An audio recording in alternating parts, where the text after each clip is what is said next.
Dobrý deň, vážení priatelé. Zaž som tu prikvitnul, zaž som pri vás, zaž vám hlášim, zaž vám patrím do očoch a vy patríte do mojich očoch. Zaž sme v kontakte. No, co som sebe vydumal this time, jakže po východňarsky neznám. Tentokrát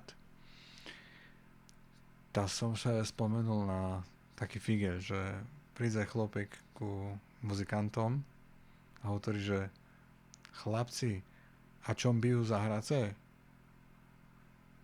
A kúkajú na sebe tí chlopi a že to co on dúma, že čom bijú? Ta neznáte? Ej, čom bija? Do vody skakala, hej. No tak to je starý figel, ale stále furt na novo poceší.